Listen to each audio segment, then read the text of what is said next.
नहीं, जल्दी घर आना है। जी हुजूर, मैंने कब देरी की है जो आज करेंगे। अरे भोला, क्या बात है, तुम्हारा गधा तो पूरे बाजार भर में सबसे ज्यादा बोरी उठाता है। एक काम करो, ये गधा तुम मुझसे बेच दो। अरे नहीं घनश्याम, ये गधा मेरे पिताजी की आखिरी निशानी है, इसे मैं किसी भी कीमत पर नहीं बेच सकता। लेकिन घनश्याम, तुम्हारा गधा तो कद काठी में मेरे गधे से भी बड़ा दिखता है, फिर ये काम क्यों नहीं करता?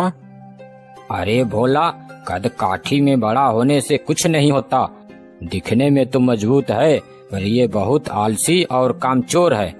दिन भर खाता है और काम के नाम पर ढेला भी नहीं हिलाता। क्यों बे गधा, क्या ये सच कह रहा है? तू आलसी है? देखो, काम से भागने वाला कोई भी गधा नहीं चलेगा।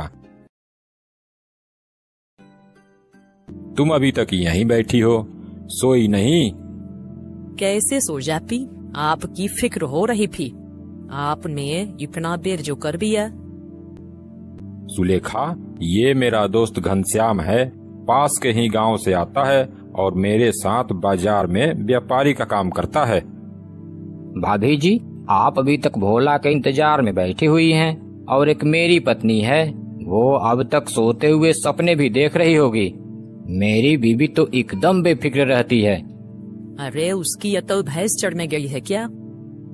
अरे भाभी जी, वो भी एकदम आलसी है, बिल्कुल मेरे गधे जैसा। दोनों में कुछ विशेष फर्क नहीं है। अच्छा भोला, अब मैं चलता हूँ।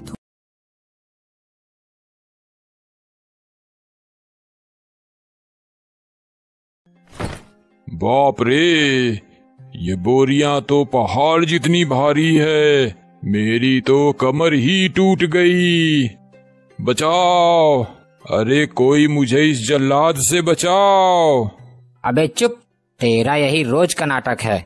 खाना तो दबाकर खाता है, उस वक्त सब ठीक होता है, और काम करते वक्त तेरी हड्डियां टूटने लगती है।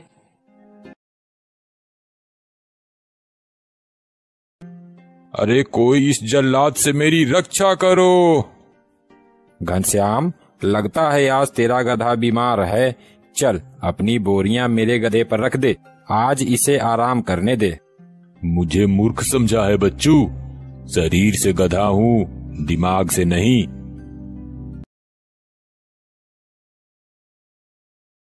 तू नहीं जानता भोला, मेरा गधा बीमार उमार कुछ नहीं है।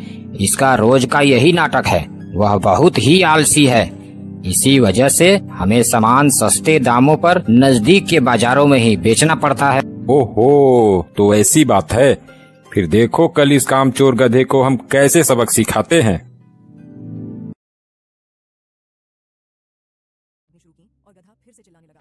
अरे मर गया रे, कोई बचाओ मुझे, मेरी हड्डियां टूट गई। अरे रहने दे घनश्याम, आज भी इसे बाजार नहीं ले जाएंगे।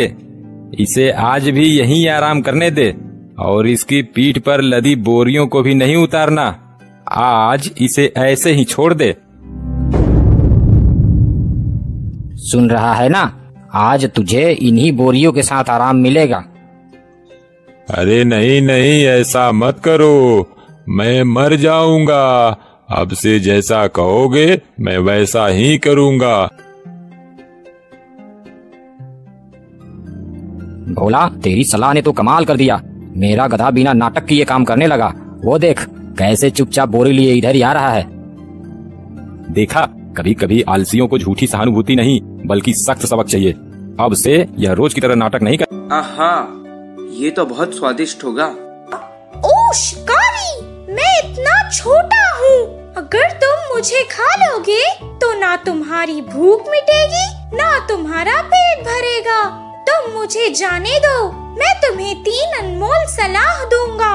पहली सलाह तुम्हारे हाथ पे बैठ के दूंगा, दूसरी सलाह थोड़ी दूर जमीन पर बैठ के दूंगा, और तीसरी सलाह पेड़ के डाल पर बैठ के दूंगा। मेरी ये 3 सलाहों को अगर सुनोगे तो तुम अपनी जिंदगी खुशी से बिता पाओगे। हाँ, ये बात सही है, इसे खाकर मेरा पेट भी नहीं भरेगा। इसे जाने देता हूँ, ये मुझे सलाह भी तो दे रहा है। इससे शायद मेरी जिंदगी भी आसान हो जाएगी। पहली सलाह ये है कि असंभव चीजों पे कभी विश्वास नहीं करना चाहिए। दूसरी सलाह ये है कि जो गुजर गया उस पर कभी अफसोस नहीं करना चाहिए। मेरे पेट में बहुत सारा सोना है, अगर तुम उसे ले लेते तो तुम्हारी 7 पीढ़ियां आराम से बैठकर खा सकती थी। मैंने तुम पर भरोसा किया था और तुमने मुझे धोखा दिया। तुमने मेरी सलाह नहीं समझी। मैंने कहा था ना, जो असंभव है उस पर कभी विश्वास नहीं करना चाहिए। मेरे इतने से पेट में सोना होगा कि तुमने कैसे विश्वास कर लिया? अगर मेरे पेट में सोना होता तो जब तुमने मुझे पकड़ा था तभी तुमने मेरा भार देखकर अंदाजा लगा लिया होता। जो गुजर गया उस पर कभी अफसोस नहीं करना चाहिए। मैंने कहा था ना तुमसे, अब मुझे छोड़ने का अफसोस क्यों कर रहे हो? ठीक है, मैं अब से तुम्हारी हर सलाह मानूंगा। अब तीसरी सलाह दे दो। चाहे कोई भी हमें कितनी सलाह क्यों ना दे, हमें जो चीज सही लगती है हमेशा वही करनी चाहिए।